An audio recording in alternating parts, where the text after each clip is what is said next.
Hello, ladies and gentlemen. It's Sean Smallwood, the professional student. Today, I'm going to be talking about Subway sandwiches and taking a deeper dive into their business through the SWOT analysis framework. If you're unfamiliar with a SWOT analysis, SWOT stands for strength, weaknesses, opportunities, and threats. Basically, going through and identifying the strengths and weaknesses within a business and then opportunities and threats. It's pretty self explanatory, but again, I am not going to make the assumptions that everybody knows what a SWOT analysis is. It's a very basic business tool used commonly, whether your organization is large or small. So I chose to do Subway sandwiches because I've discussed Subway in previous blog posts, and I just was kind of fascinated to see where they were at because I have noticed, particularly in my area, in the greater Asheville, North Carolina area, a lot of the Subway sandwich shops have closed and are being turned into other businesses, which kind of had me thinking, is Subway going to be around in the long haul? Like, what's going on with the future of Subway sandwiches? In case you are unfamiliar with the Subway sandwich logo, I have presented it right here. It's pretty traditional in the yellow and green numbers. Their catchphrase, Subway, eat fresh, or their tagline, if you are not familiar with that. Before I dive into the SWOT analysis, I'm going to go over a brief company overview. So, the name of the company is Subway. The founder is Fred DeLuca. Subway was founded August 26, 1965. Subway is part of the fast food industry and, more specifically, the submarine and sandwich niche market. Geographic areas served worldwide. Subway is headquartered in the United States, located in Shelton, Connecticut. The current CEO of Subway is John Chidsey. The most current revenue that I could find for Subway sandwiches was in 2022 at $10.37 billion. The company type, it is a privately owned franchise. Profits, unknown. I could not find the profits. Locations, there are currently 36,592 Subway sandwich shops location worldwide. Current employees, 410,000. Parent company, Rourke Capital. Competition, McDonald's, Burger King, Yum Brands, Starbucks, Wendy's, Pizza Hut, and Domino's Pizza. The market share, 18.8% and decreasing. Next, I'm going to go into the business description of Subway. Subway is a franchised American fast food chain restaurant that primarily sells submarine sandwiches and salads. Subway was recently purchased by Roark Capital in 2023. Roark Capital is well known in the restaurant and franchise industry and owns chains like Jimmy John's, The Cheesecake Factory, Arby's, Jamba Juice, and many more. Subway used to be the largest fast food chain in the world, but now it is trailing in second place behind McDonald's due to many closures that have occurred since 2016. Approximately 6,000 locations have been shut down worldwide. Moving on into the SWOT analysis, I'm going to start with Subway's strengths. Customization. So you can walk into a Subway sandwich shop. They have their menu items, which have their standard, it could be the meats and cheeses that go on there. However, you have the option to customize your breads, your toppings, the type of cheese that you want. You can get your sandwich toasted. Additionally, you can pick any one of their sandwich items and have it turned into a salad. They offer many different sauces and dressings, as well as the option of oil and vinegar. And their meals usually come with a soft drink, chips, or apples or cookies. So, quite a lot of different variety going on in there. Another one of their strengths is the number of locations. Although 6,000 of their locations have been closed since 2016, they are still moving strong with over 36,000 locations worldwide. Subway has always had clever advertising strategies. For a long period of time, it was always, Subway, eat fresh. They had a health spokesperson, Jared Fogle, who had lost a generous amount of weight and was kind of the face of Subway for many years until he was incarcerated due to a sex scandal. So, moving on from advertising strategies, they do have healthy options.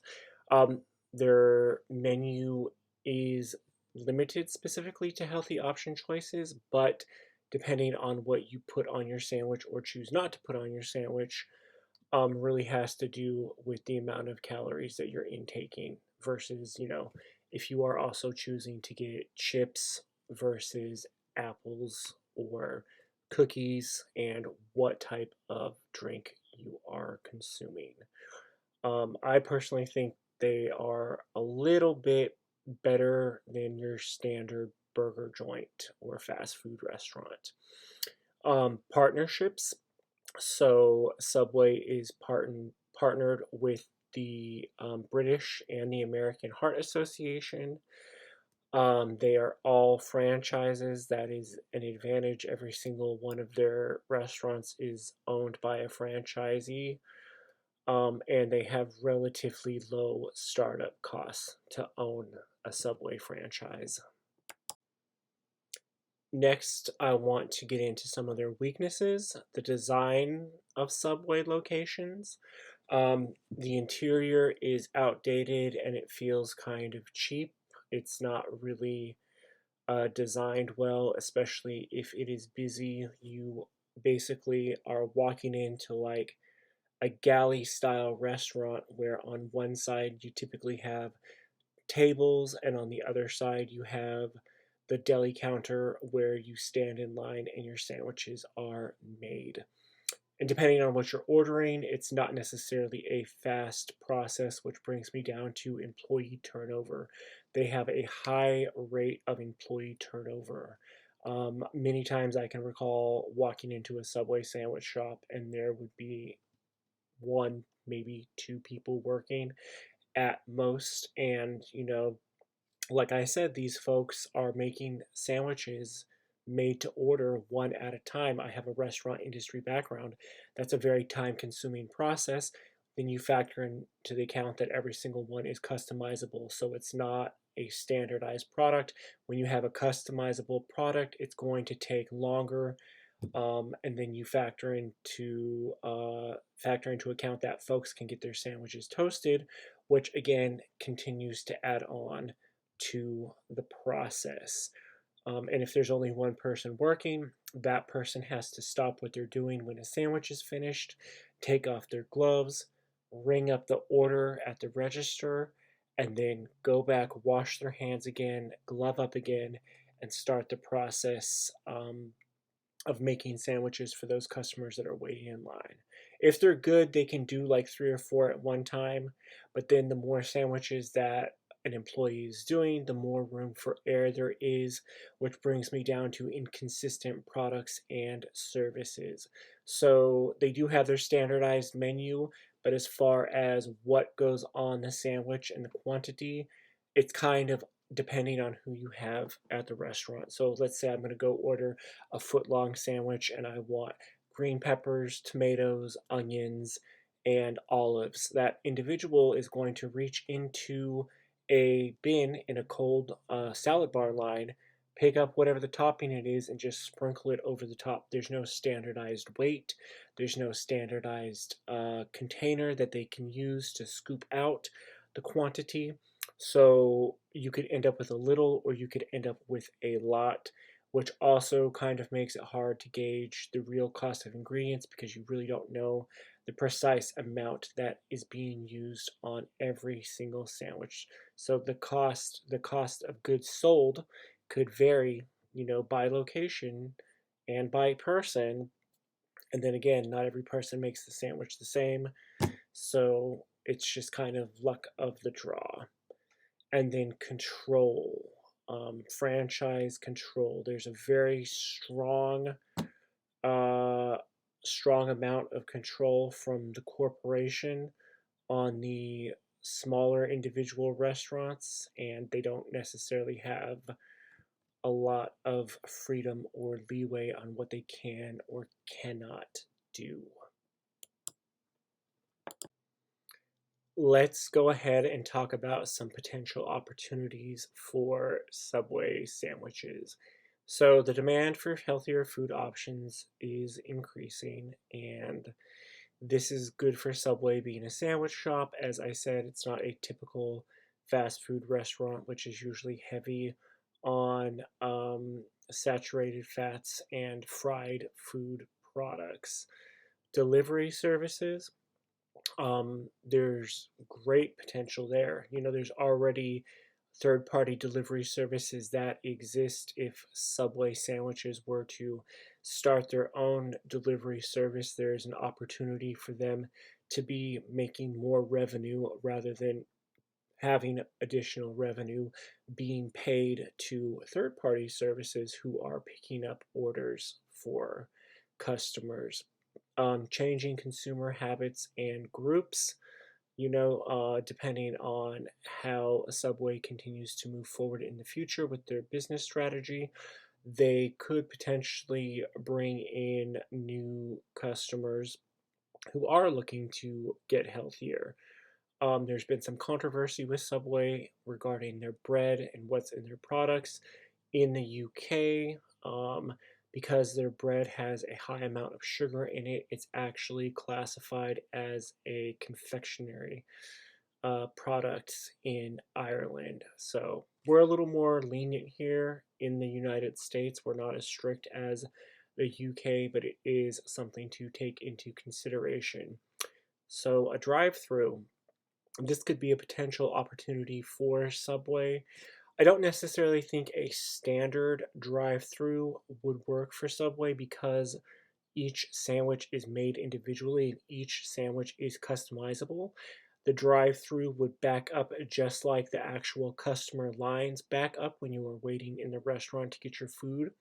However, I can see if you are ordering online or using their app, whether it's a computer or a smart device, where you can order online and then pick up in the drive through. That way, the bags are ready to go, the customer names are on the order, they can place their order, drive to the restaurant. By the time they get there, hopefully their order is already made, and then they can just take their bag and go.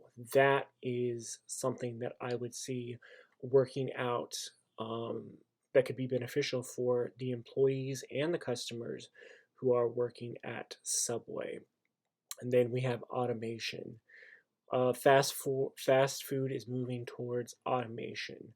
I know a lot of restaurants that I go to, especially like if I'm going to Taco Bell, you walk in, they have kiosks right in front of you.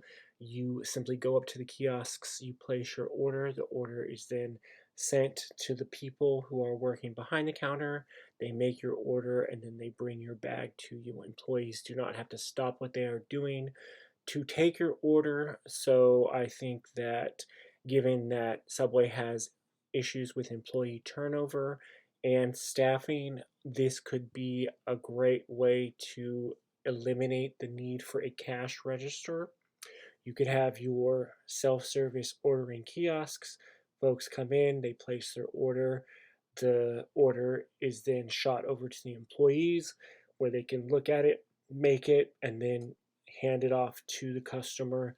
directly without having to stop what they're doing and individually ring up each order. Now, of course, this could present an issue for cash paying customers, but they could develop a kiosk, much like self checkout at grocery stores, where they do accept bills and cents and then distribute back the correct change. That's another option. Moving into the last part of the SWOT analysis, which is threats. So it's a saturated market. The fast food industry is very, very saturated, but then Subway is unique. Yes, on one hand, Subway is a quick service fast food restaurant, but on the other hand, they are also a niche market because they specifically specialize in submarine sandwiches and salads. So, yes, fast food, but also, yes, niche market. Menu items. So, of course, Subway, we think eat fresh, healthy options. That is limited to a select amount of menu items, and generally, those are for the 6-inch sandwiches, not necessarily the foot long. I don't know about y'all. I'm 6 feet tall, like 205 pounds. 6-inch sandwich is not it's not gonna do it. Okay, it's just that's like a snack. Okay, so if they can change their bread recipes maybe, or offer I know they offer wraps too. I forgot that Subway does offer wraps.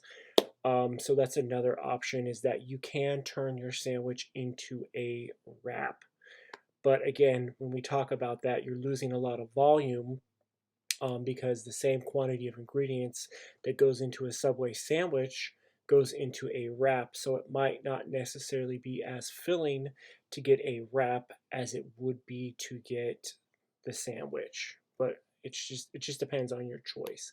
And I know the salads are not very big either, and the salads typically cost the same price as what you would pay for the sandwich. So that kind of was always off-putting to me when I went to Subway, because it's kind of disappointing.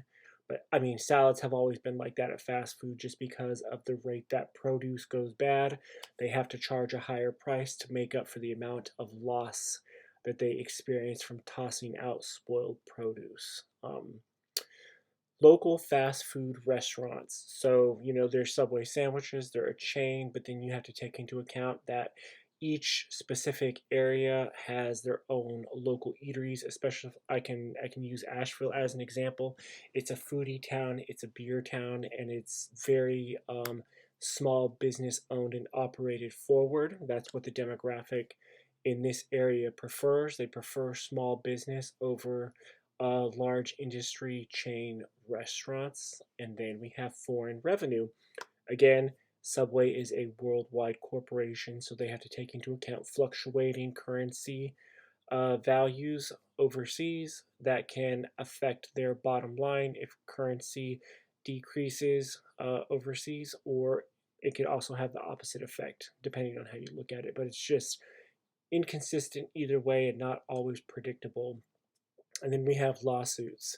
So again, Subway has come under scrutiny. I know I saw a lawsuit recently about a woman claiming that Subway tuna fish was in fact not tuna.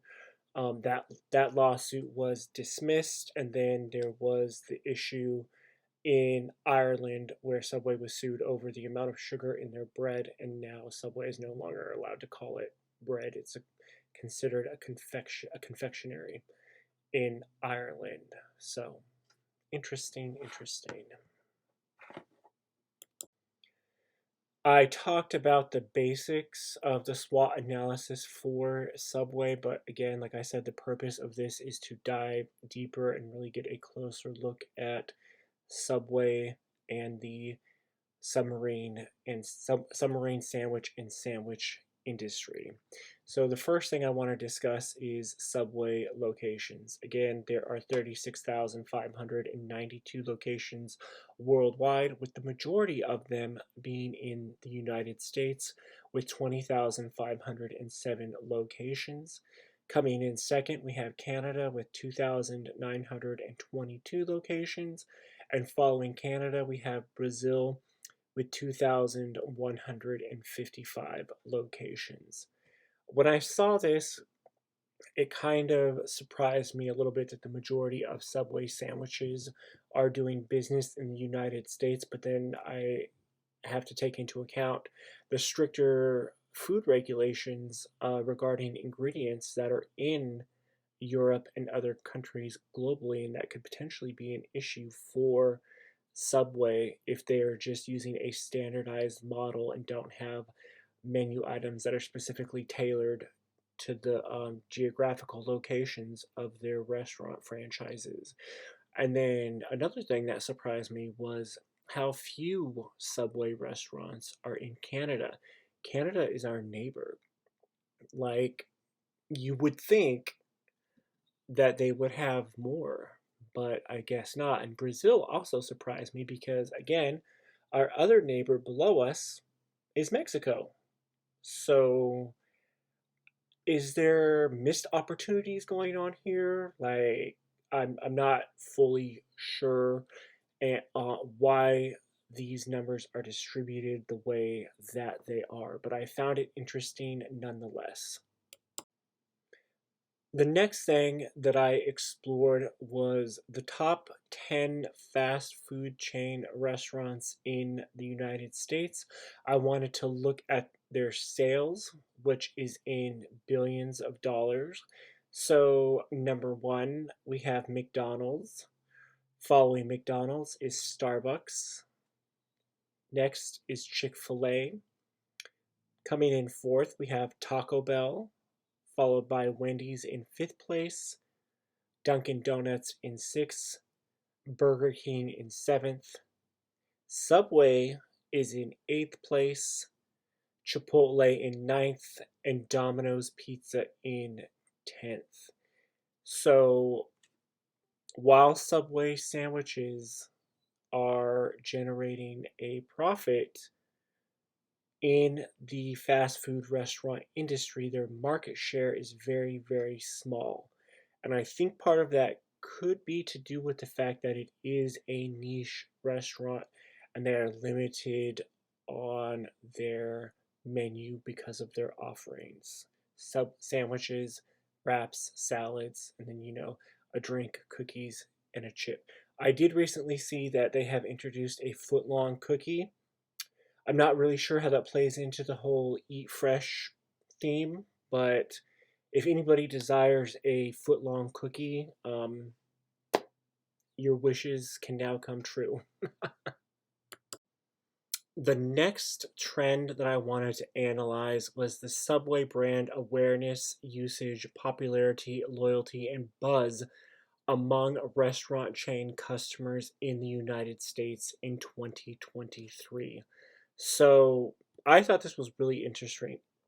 Excuse me, really interesting. 90% of fast food restaurant chain customers are aware of Subway sandwich shops. However, popularity amongst those customers is only 40%.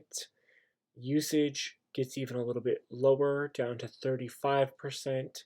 Then we come down to loyalty, dropping to 30%.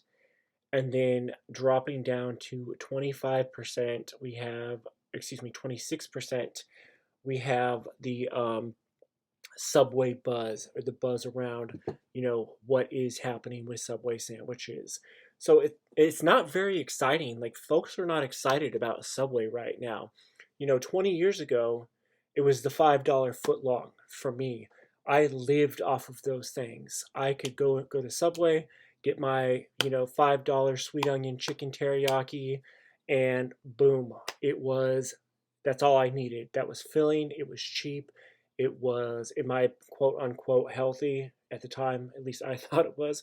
So I loved the $5 foot long, but I think a lot of that has just disappeared due to inflation and all of the changes that have happened due to the uh, COVID-19 pandemic in 2020. So interesting.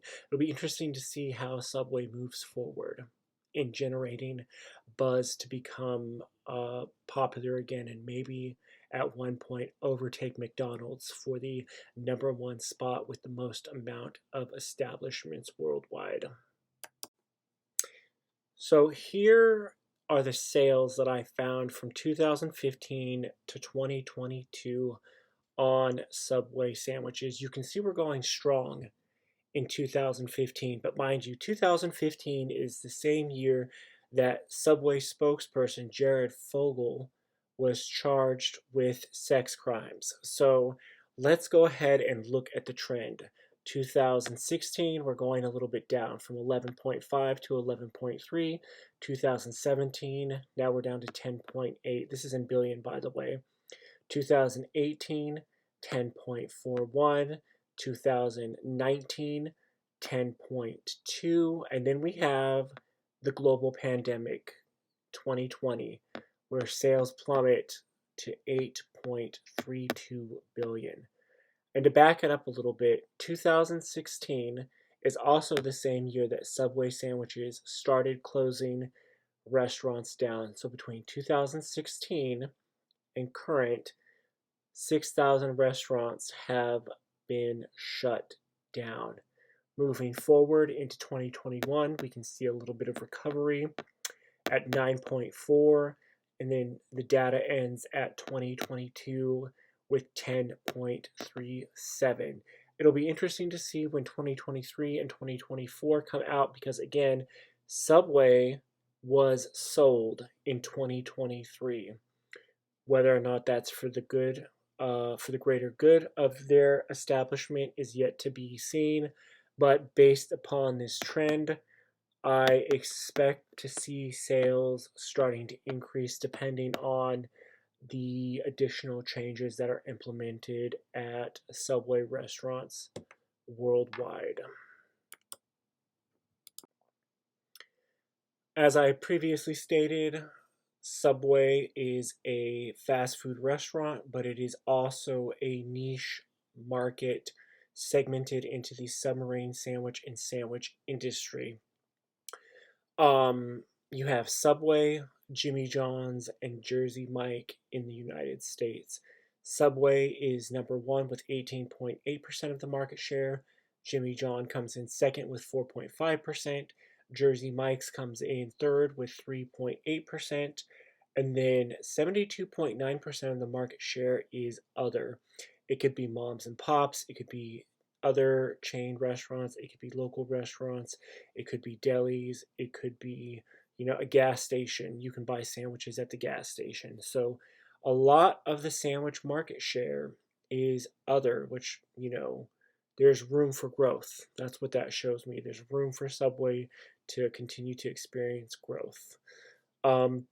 Revenue in this industry as a whole is at 45.2 billion.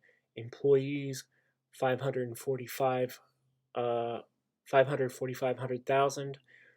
42.5 billion in profit. Profit margins, 5.3%, which is pretty good. Or I'm sorry, 5.5%, which is pretty good for a restaurant industry, having a profit margin of 5.5.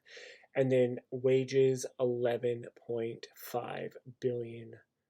And this is 2023 numbers here. And I know these are a little hard to see. These are my references, but I will be providing a reference list at the end of this video in the blog for your convenience. That way it's easy to go and check sources. Thank you guys so much for watching my presentation on the SWOT analysis for Subway sandwiches. Please let me know if you have any questions or comments. You can just go ahead and post those and I will get back to you in a timely manner. And happy Easter.